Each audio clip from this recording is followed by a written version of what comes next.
Hello. Long time to talk. I know. Well, for everybody else, we just got off of a video call with a really cool pro. So Very. yeah. Hey, swim coach joining us today. Hey, So, cool. if you want to hear about nutrition, you have come to the right place.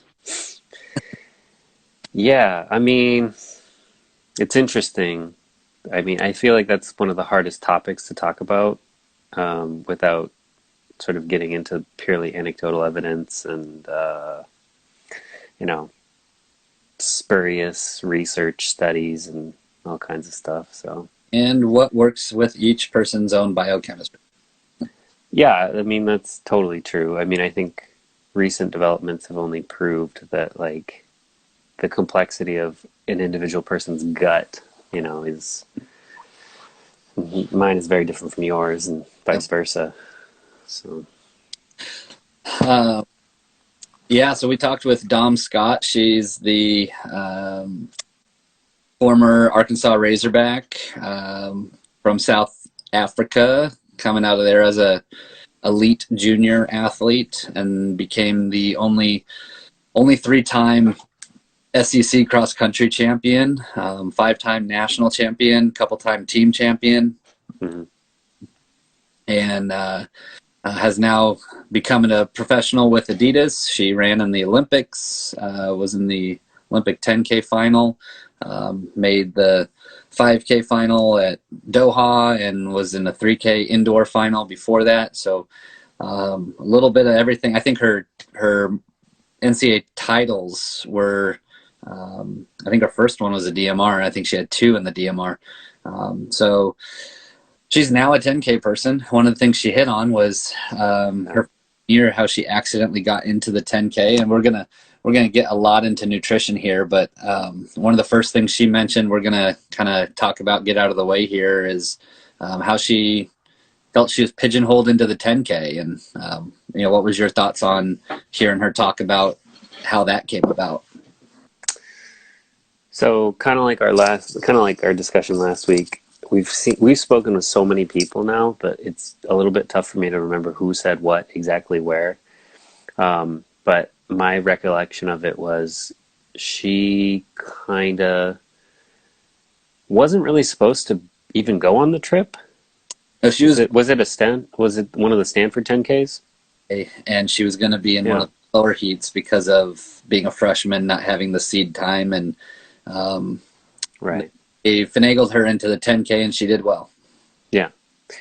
And it echoed kind of our discussions with Jenny and with Alan of sort of like, once you're good at something, that's what people think of you. Like, oh, you're good at this, so that's what you're going to do. And I think to some degree that, I mean, I can relate to that a little bit. Once you have success in something, that's all people remember about you. Mm-hmm. But sometimes people don't slow down to ask whether that's what they really want. What stood out to me about it was not so much, I mean, she said, I don't know that she said specifically pigeon-holed, but that's the way I described it in my note. But I tried to look at it in a more positive light of like, maybe she didn't expect that she would be very good at this, or that's not what she wanted. But sometimes when you're open to the possibilities, you can figure out some, like, what would be the best way to say that? It's like, it's better than you ever imagined, perhaps. Well, her first Olympics, she was in the 10K, so it turned out pretty well. 4 later, or whatever it was, that was eventually her path, but it might not have been what she enjoyed at the moment, and but it can open your eyes. It can bring that new possibility to you. That we talk about trying to help athletes become better and get outside their comfort zone a lot, and that's, the belief is scary, but also sometimes attempting that new thing is scary. And so because she had that experience and became very good, and then some of her teammates said, "Hey, coach found their 10K girl," it it might not have been what she was ready to accept. I think she talked about that took a couple years, to really get into that. And actually, because of an injury that I'll get into that in a second, but it was just, it's important to see that even if it's not something you want, it's something you should be aware of, and that something outside of what you want might be what could end up being best for you. If she just, if that happy accident hadn't happened, she wouldn't have been in the Olympics, perhaps. But she had mentioned that was her freshman year, and then her sophomore year she battled some injuries, and that couple, having to go lower volume, having to be more methodical, and then on top of not wanting to be the 10K girl yet, not wanting to be labeled as that. She said she was very driven to work on her speed, and that actually, in a funny way, not wanting to be the 10K person drove her to her first NCAA title, and the team title that followed, and then it kind of set off her succession of winning cross-country titles and just developing more as a runner. So before we really dive into the nutrition stuff here, the last thought I had relating to this topic specifically was the advantage of working on that shorter distance, even if you are ultimately going to be a longer distance person, and so what, anything you want to add along those lines? I mean, I'm coming at it from more the emotional, mental side, which is, maybe she was resisting something that she didn't want to be. And ultimately, I guess what I would say with that is she was following her feelings or following her heart or whatever you want to call it. And ultimately that took her in the right place. It took her the right direction anyway. So yeah, I mean, it's sort of like, I don't think any emotion is necessarily bad. It's just what do you do with it, or what do you do about it? Yeah, narrow to focus to work hard for a specific purpose, even if that was a chip on her shoulder to stay away from the 10K. And we have an athlete very much like that as well that, doesn't want to be labeled the 10K runner, and she's trying to define what it is she wants, and maybe this kind of conversation is the one that gets her focused on what it is she does want and what we can move forward with. Mm-hmm. I like, I was raised by sprint coaches, I guess is how I've put it. That was the first head coach I really worked for were sprint coaches, and I've gained a lot of knowledge about the value of long distance runners still utilizing high end max speed, max velocity to boost running economy, to boost, not just boost the kick, not just the things we always think of, finish fast, but the byproducts they have of fixing running economy, creating more power, creating better what they call speed reserve. If you are faster, any subsequent pace below that feels easier, relatively speaking. If you want to run a 6-minute mile, if your PR is 5:50, that's pretty hard. But if your PR is 5 flat, you have a bigger speed reserve, and 6 flat is easier. And same thing with if you want to run a 60-second quarter, if you create a higher max speed, then every subsequent speed is easier. So yeah, I've referenced that with one of my former teammates who was a 45-second 400 runner who very easily ran a 1:49 800. Yeah. So, not to say that that's ever easy, but relative to a 45-second quarter, it was quite a bit easier. Was it the debate on whether Michael Johnson, would have become a good 800-meter runner because he could run? He definitely could have. The question is that what he wanted, or with what effort could he do it? Yeah. Yeah. Yeah. Wait, let's dive into Yeah. nutrition. You Let's do talked it. a lot about nutrition, so let's start rolling through this. One of the first, the purpose of our talk was she had put a post on her Instagram talking about some battles she had faced Yeah.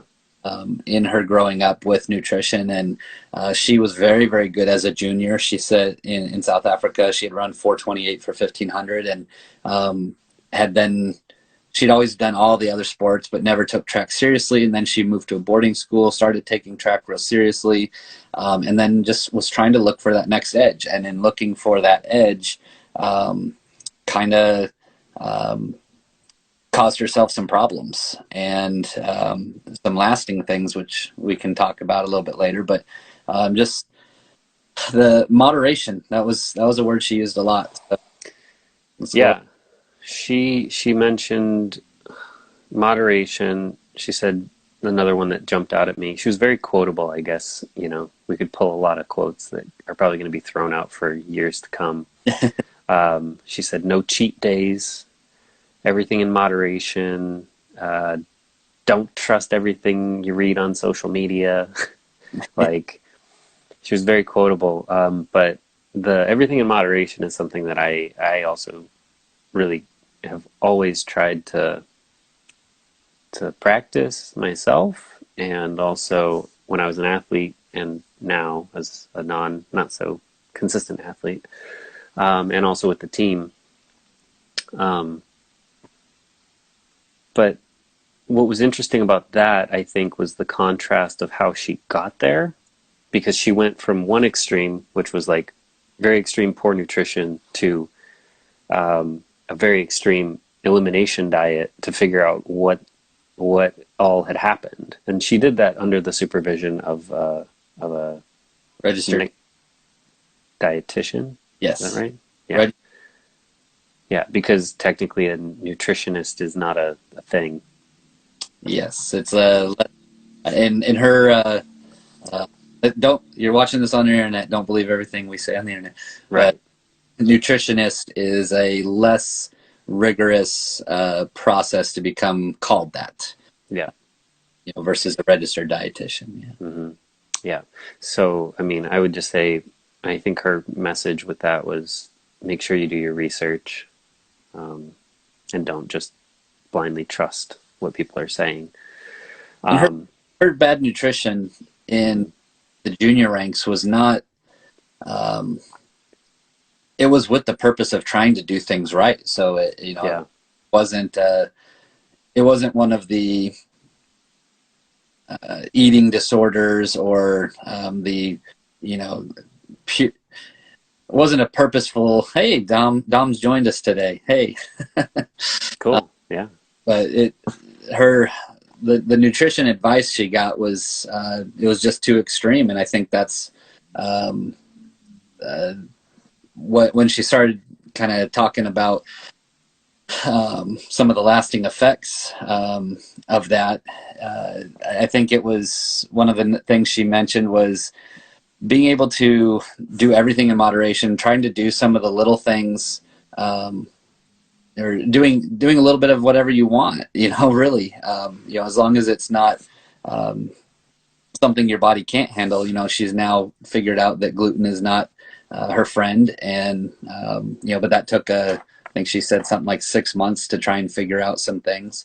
Yeah. But the thing that I started thinking of was when you start making changes in your nutrition, whether you have um, the access to talk with someone professionally or whether you're doing research yourself, is phasing in versus cold turkey, the extreme diets. And what I started thinking of was if you think you know something, if you think you're heading down the right path, phasing it in is kind of the way to test that. And if you know something, then the cold turkey route is probably a little more applicable. And that would be if you have that Hmm. medical guidance or that professional guidance. Uh, Sure. and she stressed that a lot, is make sure that if you are making these major changes, you are doing it with guidance. Yeah. Right. Um, kind of. segueing off of that was something else that she didn't say, but I interpreted it as such, was eating by feel, which was kind of trusting your own experience with, oh, my body responds well to this thing, or it doesn't respond well to that thing, and learning to listen to your own body, which I think is really, really wise. Yeah. Yeah, you have cravings for a reason. She even used that word cravings, and she basically said, do what your body is craving. Just, again, do it in moderation. If you want that glass of wine and you're 21, as she said, have that glass of wine. And if you want that dessert, have that dessert. Just don't get the claim jumper sized 12-inch chocolate cake, Or you can get that cake and maybe you eat it over a couple days. Yeah.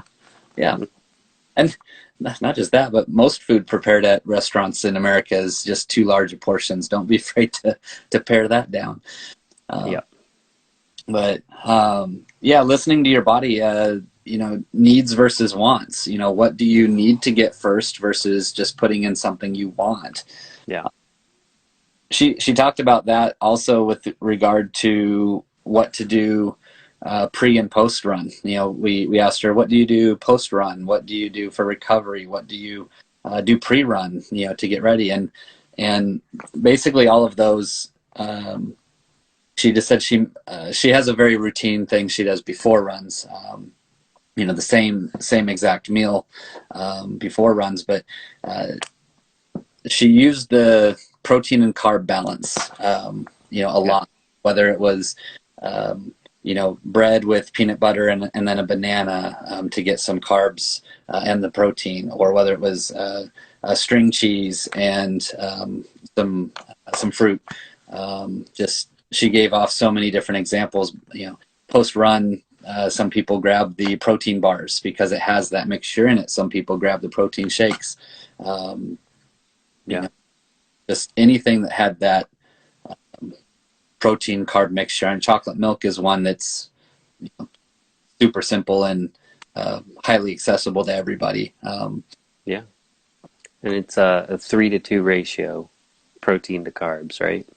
I think that's what she said. Yeah, and I've heard 3-to-1. Again, there's so much information out there, and I know that when I go to coaching clinics, we hear one thing one day and another thing the next year. And to kind of get off topic, Ron Mann was the coach at Northern Arizona when I first started there, and he was renowned coach there. And then he later went and coached at Louisville, and he was at a convention and started talking on a topic, and somebody said, "Hey coach, I listened to you a few years ago and this is nothing like what you said a few years ago." He goes, "Well, a few years ago I was coaching at altitude where I had soft trails everywhere and we had immediate access to dirt roads. I know that our morning run loop was like a 5-mile loop and it was 90% on dirt, and we were living and recovering at 7,000 plus feet.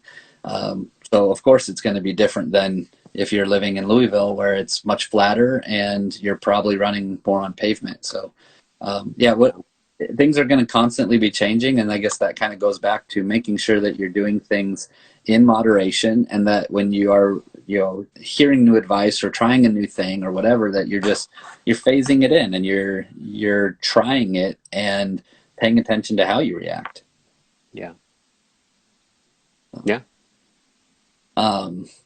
One thing she brought up that I've been hearing kind of as a buzzword recently, protein's an important recovery tool, big time, and I'm a huge believer in that. And I'd say my tendency, I'm a meat eater, and so my tendency is to use my knowledge of we need to get animal proteins, and so vegan diets, vegetarian diets they're harder for me to understand. But I think if people are doing them intelligently, that's good. But a couple people we've talked to now, I've heard collagen which is a plant-based protein. Yeah.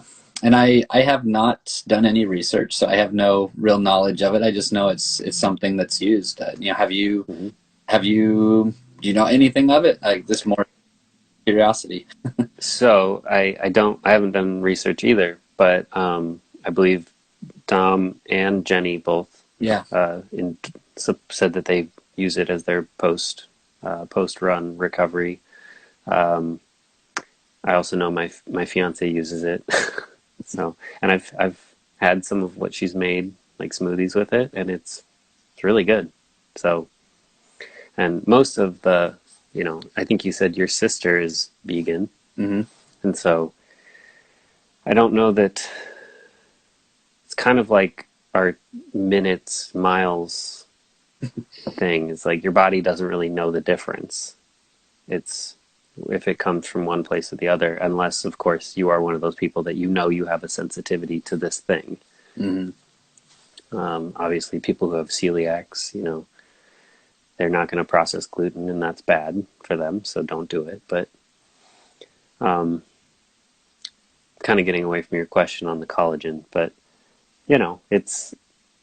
it seems like it's a viable alternative, and it doesn't have to. And most protein mixes, they were whey protein, so those were that's dairy, a dairy byproduct, right? Yeah. Yeah. So that would be an animal protein. I know almost everybody's sworn by any kind of nut butter Mm-hmm. of some kind.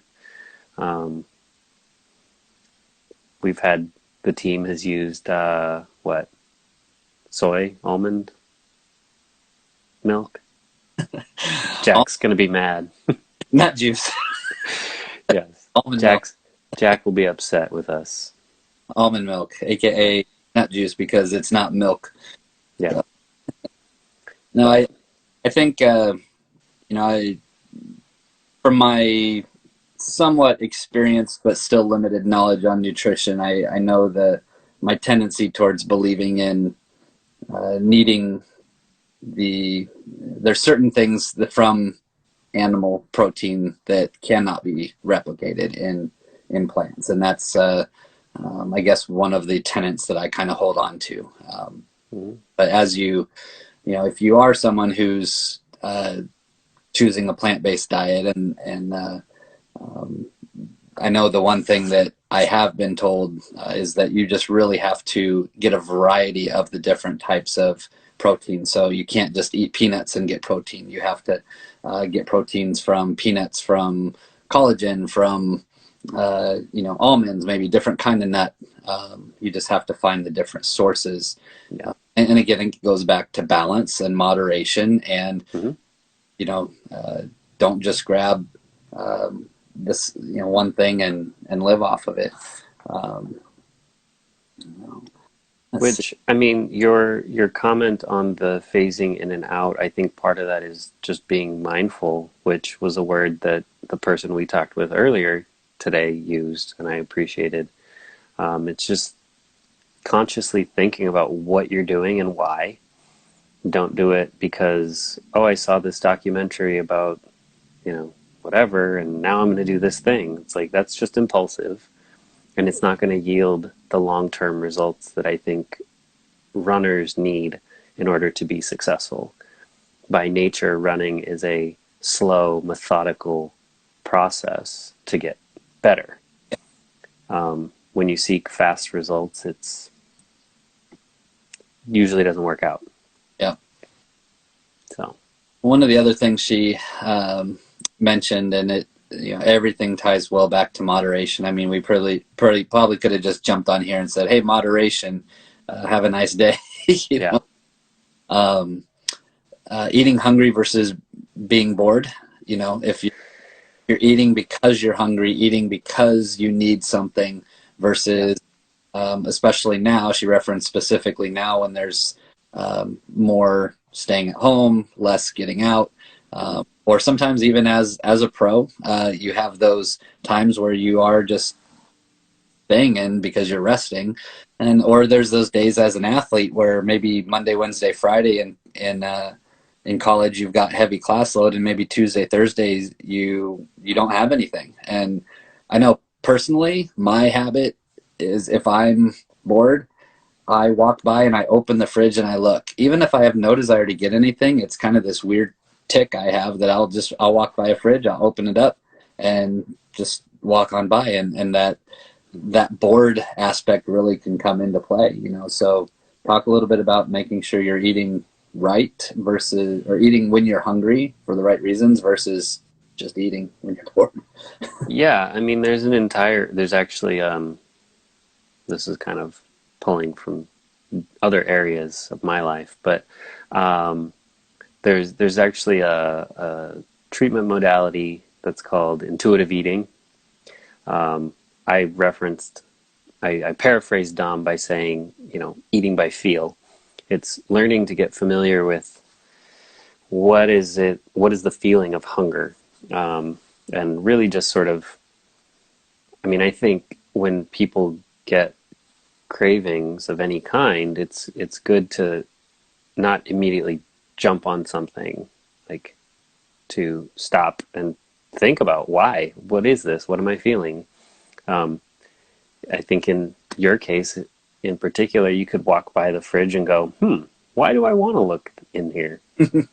Do I need something or do I want something? Again, it goes back to our need want, which is something that our team is probably going to get sick of us saying at some point, because we juxtapose those two all the time. Yep. Is that something you need or is that something you want? And it's annoying because we're probably telling them they're choosing something they want and it's not something they need. Yeah. And sometimes needs are fine. Yeah.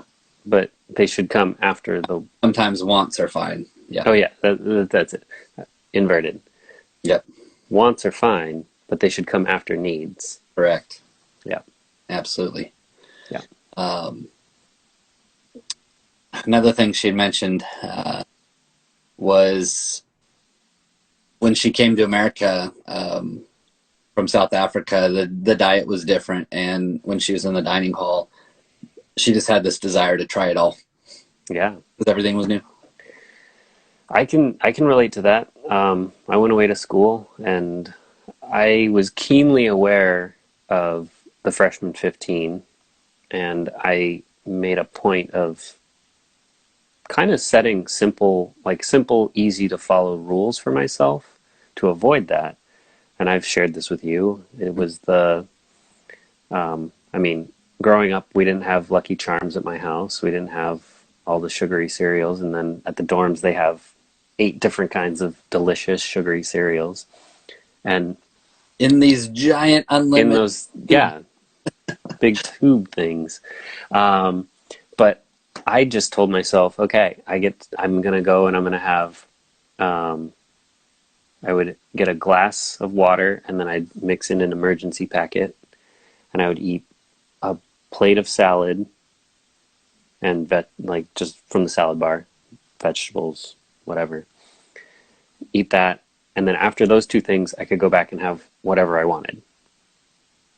And I ended up actually losing a little bit of weight, running a lot more, and setting a 35-second PR in 3K or something. I don't remember. But, again, I don't know that was that extreme, though, because I was still eating good things, and I was still allowing myself to have the bowl of cereal if I wanted it. Or the cake, or, ribs, or whatever it was that was on the menu. But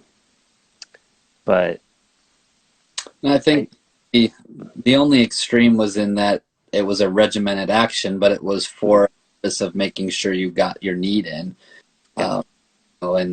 And you were, like you said, you were still going to make sure you got that plate of pasta or the steak or the chicken or the cake or whatever it was, but you didn't allow your eyes, to wander to those other things first, and then all of a sudden, hey, now I don't got room for this salad. Right. Yeah. Yeah. It was need and then want, I guess. I'm a one item at a time eater, and I usually save at dinner. I usually save the primary, the meat, or the just the primary dish for last. And I guess it would be similar. Make sure I make sure I'm eating the side dishes, make sure I'm having the salad or um, the side dish before just, of course I would love to just pound a 20-ounce steak, um, but if you eat the other things first and then you find, hey, maybe I only need 6 ounces of this steak, and I can save the other half of this for later. Right. So Yeah, it's a good way to save money too. it is. Um, Yeah. yeah. Soapbox moment. We waste so much money on oversized meals at restaurants. Eating out is great, but just check the portions. Yeah. Um, Checking my notes, which topics we got. Oh, when she was in college, another thing she said, uh, you know, the person asked a question about being too busy to eat, and how do you balance this really busy schedule with wanting, trying to eat right and etc. And in some ways, her answer was like, I hope people don't miss it if they watch this. I hope people don't miss it. And we'll be posting the video of our talk with Dom Saturday on all of our social media outlets by 9 a.m. Pacific. But she said, oh yeah, college, I was really busy. It is hard to get the right food, blah, blah, blah. But her phrase, the thing that she mentioned was, whatever time I had, I still ate to prepare for what I needed running wise.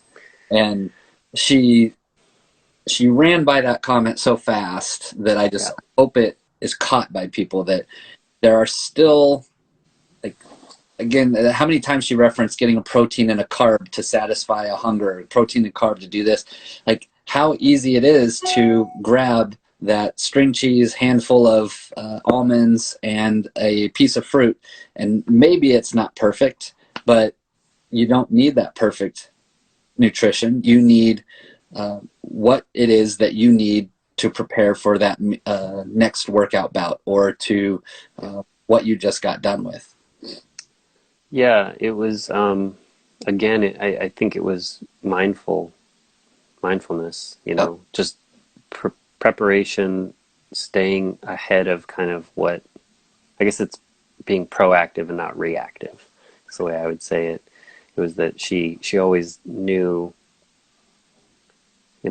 I need the balance, I need to eat for fuel so that I'm ready to do what I need to do. Yeah. And you never kind of lose focused as, because we've talked about this too, like in order to be good at a sport at a high level, you kind of have to be a little bit single-minded about it.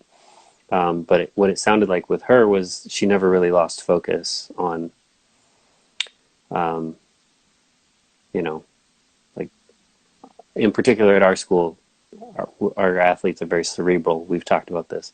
And so sometimes I've actually had people say, oh, I didn't eat because I was working on this project. I was working on this paper. I was doing, and they were singularly focused on that. And I guess what would be helpful is to not lose focus on, hey, you also have a workout later today. So it's sort of like splitting your attention between the two things. Yeah, you can never, you can be a good student and a good athlete at the same time. Like, those are completely possible. You just, anything, I've always said, anything you're giving your effort to in college should be for the purpose of trying to be your best at it. And you just can't ever get to an extreme where doing one takes away from the opportunity to succeed in another. Yes, you might have to study more instead of taking that afternoon nap, and maybe that means you have to run 5 miles less a week or 10 miles less a week. So I'm not talking about that kind of taking away, because you still have to give what you want to the academics, and then athletically, you can't work so hard at the athletics that it completely makes you oblivious to your role as an academic. Next week we'll talk about Allison Halverson. She's a heptathlete, formerly of San Diego State, and now competes for Armenia. anyway, she was our next guest. That's who we'll talk about next week. We'll promo it now. She talked about the extremes of, I wanted to be an athlete, and in some ways she said I majored in track and minored in kinesiology. But she still had a balance that we'll get into next week. Yeah. With this, you can't be so focused on the academics that you are doing something that will, such as forgetting to eat, that, not even just running aside, but it's not a healthy life choice. Mm-mm. I mean, I had a colleague once tell me, just thinking requires a lot of, it's a lot, you have to eat in order to think. It takes all the energy. So you were saying you can be a good academic and a good athlete at the same time. They're complementary. Like, you need to eat in order to be successful in either. And it's, I don't blame them for it being a challenge. I mean, as a coach, we have a largely unstructured day. We just have these X amount of things we need to get done, and athletes will pop in here and there, and it kind of throws the order of what the priority was of getting done. And now 5 minutes, or half hour's gone by that you didn't expect to lose from your tasks. It's not lost because you did something else meaningful, but now you have to switch the order of priority of what needs to get done and by what time. And oftentimes that lunch hour becomes, why should I eat? I have a half hour extra. I can do this, or why should I go work out because I could spend a little bit more time doing this? And it, I've found that the times that I dedicate time for myself to run or jog, it ain't running right now, or times that I dedicate for myself to get out of my office and have that even 15-minute lunch, just time where I'm not working, it does allow that little recharge, or that time to free up thoughts, to actually have those opportunities to take steps forward in the other thing. So while I feel like I might be losing a half hour of work, it is actually highly beneficial in being able to be more productive during that time. So, right, you gain in efficiency when you come back because you're not starving or you're not, feeling antsy or anxious because you haven't exercised, whatever it is. You kind of talked about eating and running, so. Yeah.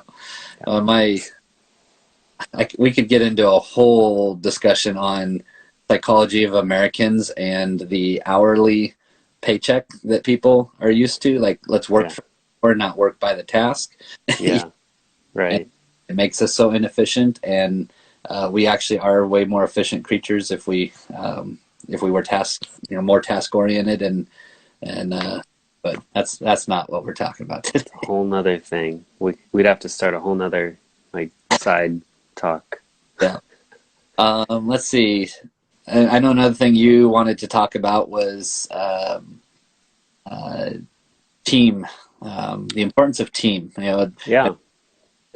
I know we're going to talk a little bit non-nutrition about this, but then I have a nutrition tie-in that she. Mm-hmm.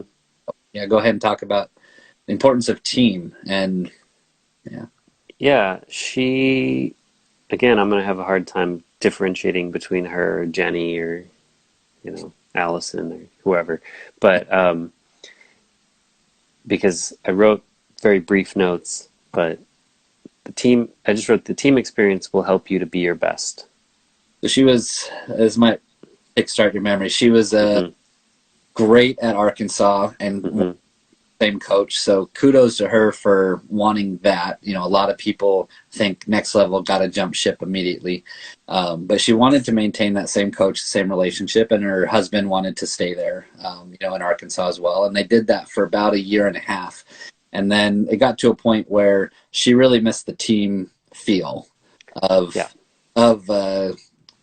being able to run with people, be challenged by people. And then a little bit, she wanted a coach that could be around more because of his collegiate responsibilities. And Lance Harder's an amazing guy and amazing coach, and they still have an amazing relationship. They said they still talk about every week or so. But because he wasn't able to go to some of her European meets or overseas meets or, you know, even American meets just because of his collegiate schedule, she decided to kind of look for that team feel again. Yeah. And she started doing better because I think I'm going to go out on a limb and maybe editorialize a little bit, but I think it was because mentally, emotionally, it was fun again. Yeah. And it felt like there was a bigger purpose, and it wasn't just her going for a run. And if I remember correctly, that's kind of how it was, that's why it stuck out to me, is because that was kind of the error that I also made in my experience, was trying to do it on my own is when I started failing, I guess. Yeah. Yeah. So. And then she talked about the other side of the coin again now, where she lives across the street from one of her teammates, but they're not running together, and the challenges of being solo. And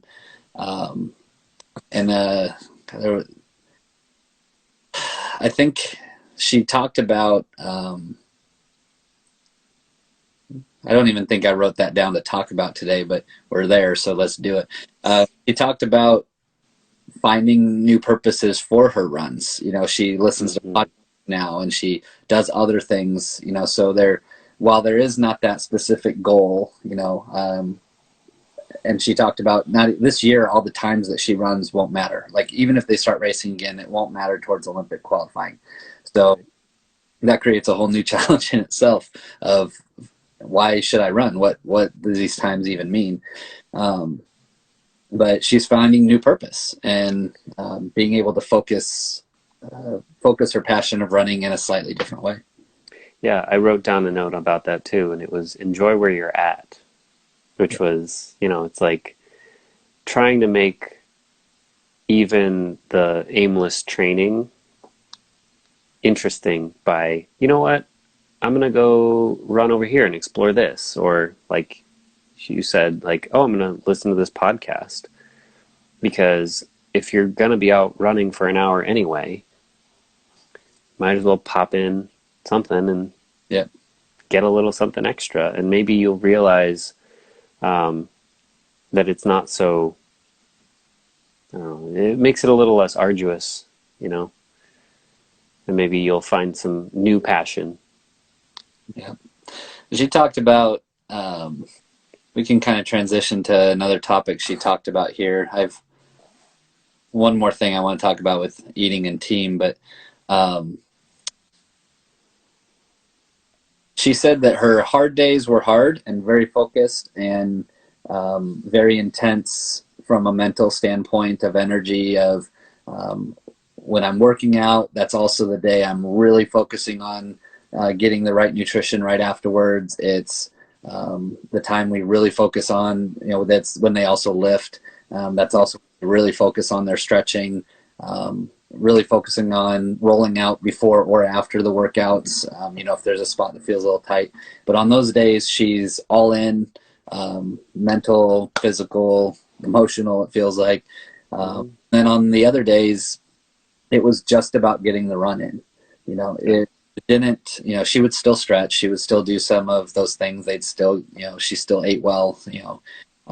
But as far as getting the mileage, it was about getting the run in. So relating that to now, popping the podcast in, just going for a run, not expending a lot of mental energy. Even though that seems extreme, you know, one day to the next, it feels a little bit emotionally high and emotionally low. I think there is a balance in there, in that, again, it's pre-planned. You know, it's purposeful, and I think anything that's purposeful, you know, can be beneficial. Yeah. So, let's see. One thing, I guess the last two topics I had on recovery that she had mentioned were how much emphasis they put on the ankle and the Achilles. And I'm I had ankle surgery last May, and I swore that the whole right side of my leg problems were stemming from my ankle, and I was trying to convince the doctor, you know, we as runners feel like we know our body best, you know, blessing and a curse, or, you know, but I tried to make sure the doctor knew that I feel my problems are coming from my ankle. I think everything's coming because that is my point of contact with the ground. So anything bad that happens comes from the ankle up. And it was, you know, reassuring, I guess, for my own beliefs. And I'm sure we could have a whole debate on chain injuries, but she talked a lot about ankle and Achilles flexibility and ankle strength and calf strength and just working everything from the ground up. Yeah. I mean, you mentioned chain injuries. Often we notice the problem, we notice symptoms. We don't really notice the cause a lot of times, except for in obvious acute injuries where there's a tear or a break or a sprain. So I mean, it was cool to hear an intentional, methodical like program that is aimed at preventative care. Yeah. And like making sure that you just don't get injured, so we don't have to deal with knee problems, back problems, strains, sprains, the more acute problems. That was the thing that stood out to me about it. Yeah, if you do the things you need to stay healthy, you can do the things you need to, which are running. Yeah, and it was interesting only because you don't often think about those things as distance runners. It's kind of getting back to what you said of like, well, I was raised by sprint coaches. Distance runners often don't think about that as like necessary. They're like, oh, I just got to go run. It's simple, right? I just go run. But doing a little bit of preventative maintenance on your ankles and Achilles will mean that you can keep running more. Mm-hmm. You know, I think one of your famous phrases is more is better. You know, which is true if it's all quality and if it's not overdoing it. Yeah. Now, if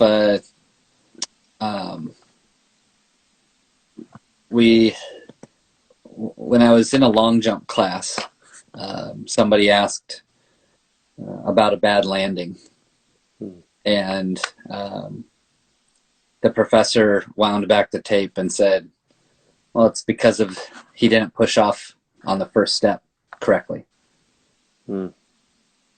Your thought is, bad landing, what did they do wrong in the air? You know, they got to fix this in the air.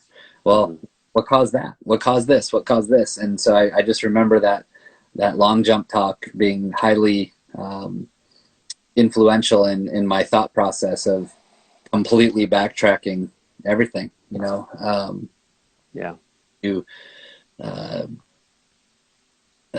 Working on the ankle to make sure that everything above it stays correct. You know, whenever we have an injury, it's off. I mean, as runners, we generally don't get those acute, especially distance runners, don't get those acute, torn ACL injuries because we were just out on a run. We get the overuse injuries. But an overuse injury, an IT band problem is generally not a problem with the IT band. The IT band, whatever the problem is being made up for by something else that exhibits the symptoms. You know, Right. Your knee pain might be because you're landing flat, more flat-footed than you need to, or you could just, anything is probably a cause of something or an effect of something else causing it, and in overuse, and so it's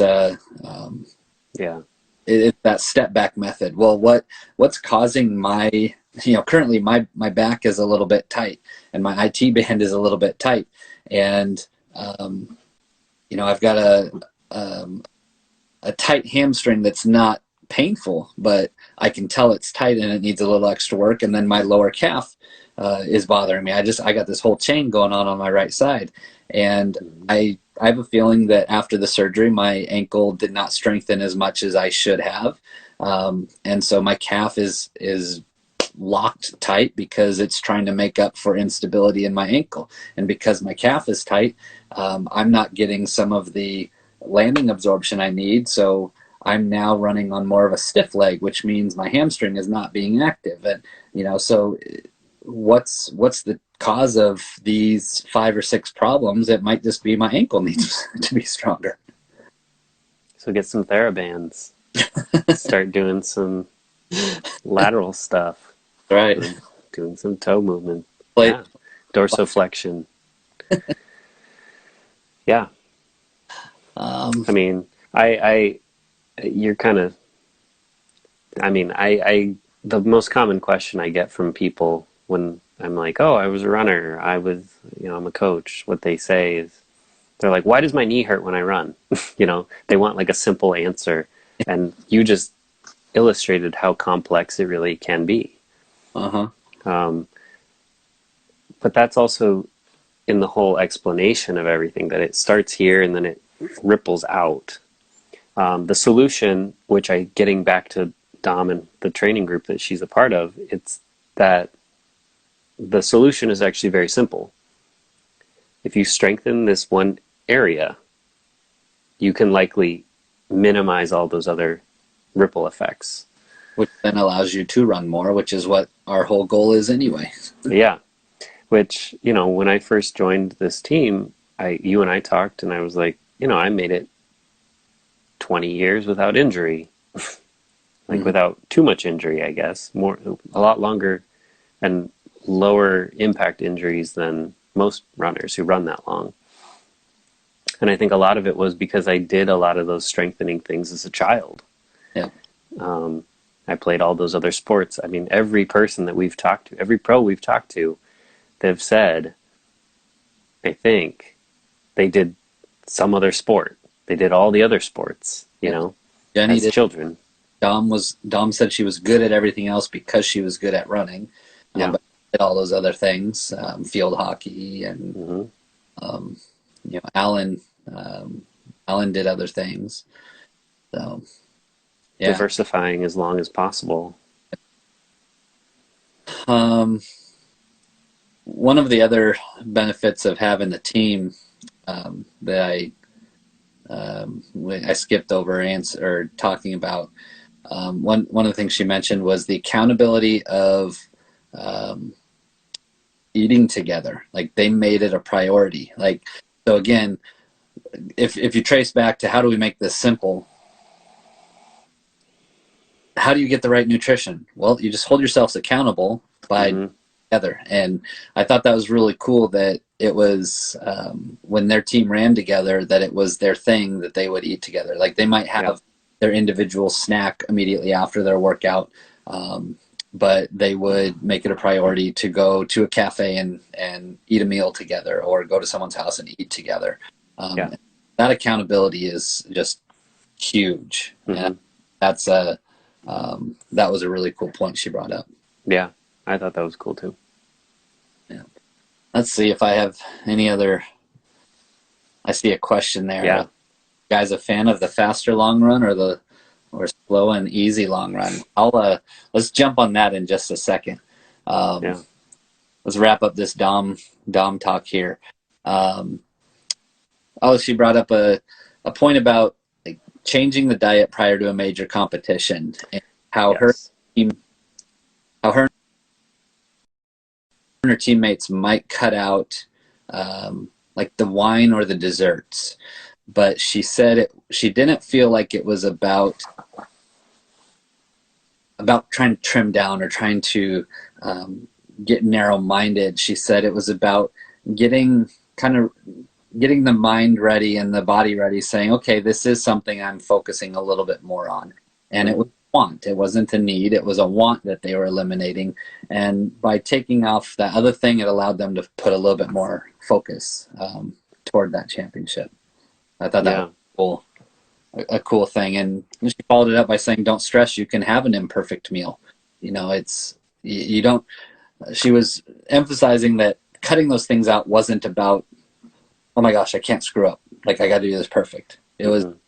it was just about, you know, taking it to the next level of, okay, like, let's get ready. Well, it's setting an intention, and it's also taking some of your attention, which would be on whatever that other thing is, and putting it more on what is the championship, what is the goal, what is the focus. Yeah. Um, but I liked that it was very gentle, and it wasn't, like you said, like the blinders, the extreme perfectionist, Right. um, which kind of goes back to that moderation, like she said. I think the last thing I have here, again, we're kind of going over some last notes on the talk with Dom Scott. We'll release the whole interview with her by tomorrow, or by Saturday, 9 a.m. Pacific time. All of our Lewis and Clark cross country and track and field social media outlets, Instagram, Runner Space, Facebook, YouTube, everywhere. Her and her coach have determined that fueling and sleeping is basically all you need when it comes to what do you need for recovery. And it really is that simple. Like, yes, like, can you stretch more? Can you do this? Can you do this to recover, et cetera, et cetera? We use weightlifting as a piece of recovery for a purpose. But at the end of the day, fueling and sleeping. If you're not doing those things, a lot of these other ancillary things you're doing to try and help recovery aren't going to matter. Like, if you can spend a lot of time stretching, but if you're not getting the nutrition you need, then your muscles aren't going to gain the benefit from stretching. Yeah. I mean, I think we could debate, we could probably debate the exact numbers, but I would say it's probably like 80% is eating and sleeping, and then all the other stuff is really only going to add up to 20%. 80-20 rule. Yeah. And so, I mean, if you just eat well and sleep well and then train hard, you're probably going to get 80% of the way there. Yeah, absolutely. Of course, the right shoes, the right intervals, the right, type of training for you is going to make more, it's going to be that extra 4, 5, 6%, but, you're most of the way there just by eating well and sleeping enough. Yeah, absolutely. Yeah. Well, I'm gonna wrap up the Dom Scott talk. Yeah. But thanks a lot to her for talking with us, and we look forward to releasing that interview and talking next week about Allison Halverson. Yeah.